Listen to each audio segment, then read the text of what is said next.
నమస్తే, welcome to our channel. నేను మెస్సిరి. Real estate రంగం అంటే హైదరాబాద్లో చాలా వరకు డౌన్ అయిపోయింది అని చెప్పేసి చాలామంది ప్రజలు అంటే వాళ్ళకి డౌట్స్ వస్తున్నాయి. మరి ఇప్పుడు హైదరాబాద్లో ఇన్వెస్ట్ చేయాలా వద్దా? అండ్ ఈ ప్రభుత్వం వచ్చిన తర్వాత, రేవంత్ రెడ్డి గారి ప్రభుత్వం వచ్చిన తర్వాత చాలా వరకు అయితే డౌట్స్ అయితే చాలా రేజ్ అయ్యాయి. కొన్ని పేపర్స్లలో చూసాం, చాలామంది మాట్లాడుకోవడం విన్నాం. అయితే ఈ మనకున్న సందేహాలన్నీ నివృత్తి చేయడానికి మనతో పాటు ఉన్నారు realtor oxygen founder and CEO doctor Nandi Rameshwar Rao గారు. నమస్కారం సార్. నమస్కారం అమ్మా. సార్, ఇప్పుడు చూస్తుంటే రేవంత్ రెడ్డి గారి ప్రభుత్వం వచ్చిన తర్వాత రియల్ ఎస్టేట్ రంగం హైదరాబాద్లో పడిపోయింది అని చెప్పేసి కొన్ని వార్తలు న్యూస్ పేపర్స్లలో రావడం, అండ్ ప్రజలు దాన్ని నమ్మి అవునా అంటే ఇంకా హైదరాబాద్లో ఇన్వెస్ట్ చేయలేమా మనం అంటే ఇక్కడ ఎలా దారులను మూసుకుపోయినాయా అని చెప్పేసి చాలామంది అనుకుంటున్నారు. నిజంగానే రియల్ ఎస్టేట్ రంగం మరి పడిపోయిందా ఇక్కడ? ఈ మీడియా వాళ్ళకి పని ఉండదమ్మా సార్. మీరు ప్రతిసారి నన్ను తిడుతూనే ఉన్నారు సార్. చిన్న ఇన్ఫర్మేషన్ ఇదిగో తోకంటే అదిగో పుల్ చేస్తారు.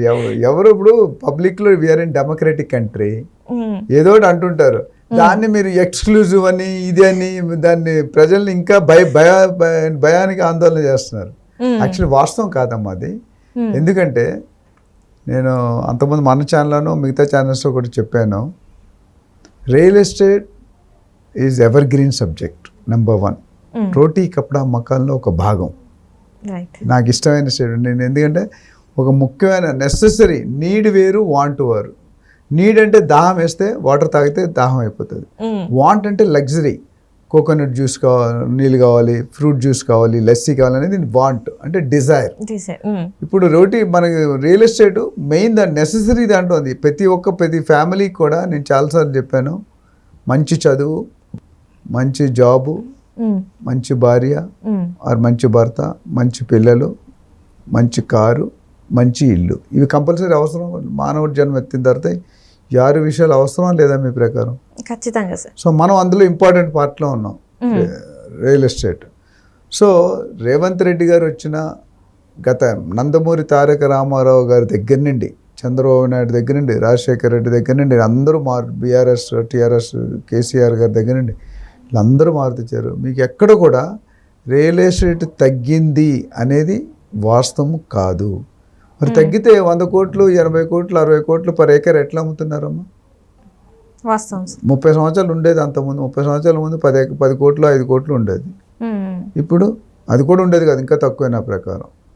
సో 1 కోటి 2 కోట్లు ఈరోజు 100 కోట్ల దాకా వెళ్ళిపోయింది. గత 6-7 అసెంబ్లీలు. ఎలక్షన్లు వచ్చినప్పుడు నేను చెప్పాల్సింది ఏంటంటే, ఎలక్షన్ వచ్చినప్పుడు ఇది ఆనవాయితీ.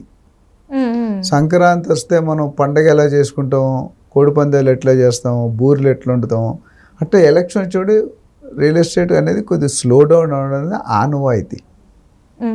ఎలక్షన్కి 3 నెలల ముందు, 2 నెలల తర్వాత.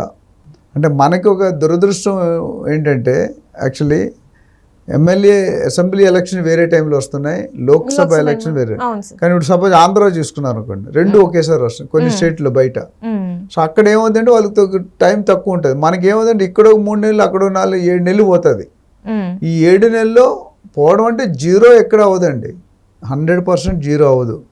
కానీ రేట్లు పెరగవు, ఒకటి రేట్లు కూడా తగ్గవు, కూడా తటస్థంగా ఉంటుంది అంటారు. అంటే స్టేబుల్ అయిపోతుంది. కొద్దిగా మందం అనేది అంతకుముందు అయిన జోరు మీద ఒక 10%, 15% కరెక్షన్ అవుతుంది. అంతేగాని 80%, 90% డమాల్ అయిపోయింది, డల్ అయిపోయింది, డౌన్ అయిపోయి, ఇవన్నీ ఫేక్ విషయాలు. మరి డల్ అయిపోతే రిజిస్ట్రేషన్ అంశాన్ని మూసేయాలిగా. నెలకి డిసెంబర్లో నేను చూశాను, డిసెంబర్, జనవరి నాకు ఇన్నర్ సర్కిల్స్ గవర్నమెంట్ అఫీషియల్స్తో మంచి మన పబ్లిక్ రిలేషన్ బాగుంటుంది కాబట్టి నాకు ఇన్నర్ సర్కిల్స్ నుండి వచ్చిన ఇన్ఫర్మేషన్ అంటే ఒక IAS, IPS లెవెల్స్లో అండి 4,000 నుండి 5,000 రిజిస్ట్రేషన్ ప్రతి నెల జరుగుతున్నాయి. అంటే మీకు గవర్నమెంట్కి 4,000 కోట్లు మినిమం ఇన్కమ్ వస్తుంది రిజిస్ట్రేషన్ ద్వారా. మీకు ఓవరాల్గా సంవత్సరానికి 60, 70, 80 వేల కోట్లు real estate direct and indirect. నాలా కన్వర్షన్ కావచ్చు, డెవలప్మెంట్ ఛార్జెస్ కావచ్చు, బిల్డింగ్ రెగ్యులరైజేషన్ స్కీమ్స్ కావచ్చు, ప్రాసెసింగ్ ఫీ కావచ్చు, అంటే ఈ రకరకాల ఇన్కమ్స్లో మీకు దాదాపు 60 నుండి 80 వేల కోట్లు సంవత్సరానికి. సో రియల్ ఎస్టేట్లో రేట్లు తగ్గిపోయేవి, రియల్ ఎస్టేట్ డౌన్ అయ్యేది అనేది నేను ఏకీభవించాను. నా పర్సనల్ ఒపీనియన్, వ్యక్తిగత ఒపీనియన్. కొద్ది స్లో డౌన్ అయిందన్న వాస్తవం. కానీ అట్లానే బిజినెస్ ఎక్కడ పడిపోలేదు. రెగ్యులర్ ఇన్కమ్ అంటే రెగ్యులర్ రిక్వైర్మెంట్. ఇప్పుడు మీకు తెలిసిన ఫ్రెండ్కి పెళ్ళి అయింది, పెళ్ళి అయ్యాక భార్య వచ్చింది, ఇల్లు కావాలా లేదా? ఎందుకంటే వాళ్ళు పల్లెటూరు ఎక్కడో వరంగల్ లేకపోతే ఇంకా వైజాగ్ గుంటూరు ఎక్కడో ఉంటుంది, కానీ జాబ్ చేసేది హైదరాబాద్లో. మరి హైదరాబాద్లో అప్ అండ్ డౌన్ చేయలేడు కదా గుంటూరుకి. ఏం చేయాలి అప్పుడు? ఇల్లు అయితే రెంట్కైనా కావాలి, కట్టుకోవడానికైనా కావాలి. అంటే రిక్వైర్మెంట్ జాబ్స్ రోజు రోజు పెరుగుతున్నాయా తగ్గుతున్నాయా? పెరుగుతున్నాయి కదా రోజుకి. మన హైదరాబాద్లో మీకు తెలుసుకోవాల్సిన యాంకర్గా మీడియాగా హైదరాబాద్కి ఇతర ప్రదేశాల నుండి, మన లోకల్ ఇండియా నుండి కావచ్చు, బయట వాళ్ళు కావచ్చు, 500 నుండి 1000 మంది పర్ డే సెటిల్ అవుతున్నారు కొత్తగా రోజుకి. ఫ్యామిలీస్ అవ్వచ్చు, మనుషులు, మెంబర్స్. 500 నుండి 1000 మంది కపుల్స్ అవ్వచ్చు, బ్యాచులర్స్ అవ్వచ్చు, మ్యారీడ్ అవ్వచ్చు, అన్మ్యారీడ్ అవ్వచ్చు. అంటే ఒక 800-1000 మంది పర్ డే కొత్తగా సెటిల్ అవుతున్నారు. అంటే నెలకు ఒక 20-25 మంది మినిమం. సంవత్సరానికి 3 లక్షల మంది. మరి 10 సంవత్సరాలకి 30 లక్షలు 40 లక్షలు. పాపులేషన్ ఎందుకు పెరుగుతుందంటే అందుకే పెరుగుతుంది. సో రియల్ ఎస్టేట్ అనేది తగ్గడం అనేది లేదండి. అన్ని గవర్నమెంట్లు ఎక్సెప్ట్ 2008 టైంలో కొద్ది బబుల్ బర్స్ట్ అయింది, కొద్ది బ్రేక్ అయింది ఒక 1 year. తర్వాత నుండి అప్పటి నుండి ఇప్పటి వరకు కూడా ఎక్కడ కూడా ముందు చూపే కానీ వెనక చూపు లేదు. దాంట్లో మనం అంటాం కదా, పులి ఒక అడుగు వెనకేస్తే 10 అడుగులు ముందుకేస్తుందని. అట్లా ఏంటంటే ఆ 1 yearలో తప్ప మిగతా ఏ సందర్భాల్లో కూడా రేట్లు అనేది ఇప్పుడు మీరు చెప్పండి, లాస్ట్ 6 నెలల్లో డల్ ఉంది అంటున్నారు. ఏ బిల్డర్ అయినా రేట్స్ తగ్గించారా? తగ్గించలేదు. మరి డల్ అయితే తగ్గించేయాలిగా, పెంచలేదు. గుడ్ థింగ్ ఏంటంటే దే డింట్ ఇంక్రీజ్. ఇప్పుడు ఎంపీ ఎలక్షన్స్ అయిపోయిన తర్వాత, లోక్సభ ఎలక్షన్స్ అయిపోయిన తర్వాత డెఫినెట్గా పెంచుతారు. సో ఎవరైనా కొనుక్కోవాలనుకుంటే ఇది డెఫినెట్గా మంచి టైం కొనుక్కోవడానికి. చాలా తక్కువ రేట్లో హైదరాబాద్ కంట్రీలోనే లోయెస్ట్ ప్రైజెస్ మనం అమ్ముతున్నాం. మనకున్న ఫెసిలిటీ విసులుబాటు, మనకున్న సిటీ కండిషన్స్ కానీ, క్లైమేటిక్ కండిషన్ కానీ, ఫ్రెండ్లీ కల్చర్ కానీ, లాంగ్వేజ్ ప్రాబ్లం కానీ, ఫుడ్ ప్రాబ్లం కానీ ఏమీ లేవు. ఎవరైనా హైదరాబాద్ కొత్తగా ఉన్న వాళ్ళు వస్తే ఈ హైదరాబాద్ వదలడానికి ఇష్టపడట్లేదు. ఎందుకంటే మనకు తుఫాన్లు, సునామీలు, హుడూడ్లు ఏమీ రావు బై గాడ్ గ్రేస్. మంచి టెంపరేచర్ చాలా నార్మల్గా ఉంటుంది. చలి కానీ మన హ్యూమిడిటీ, గాలిలో తేమ ఉండదు. అదే వైజాగ్, చెన్నై, బొంబాయి వెళ్ళిపోతే గాలిలో తేమ ఉండి మకం బంకలాగా అయిపోతుంది. మీరు ఒక 2 గంటలు తిరిగితే, నేను వైజాగ్లో పెరిగాను, వైజాగ్లో పుట్టాను, కానీ వైజాగ్ వెళ్ళడానికి బాధ అనిపిస్తుంది. హైదరాబాద్ 30 సంవత్సరం 1990లో వచ్చేసాను నేను. 34th year ఇది. ఇప్పుడు నేను వైజాగ్ వెళ్ళాలంటే నాకు బాధ అనిపిస్తుంది.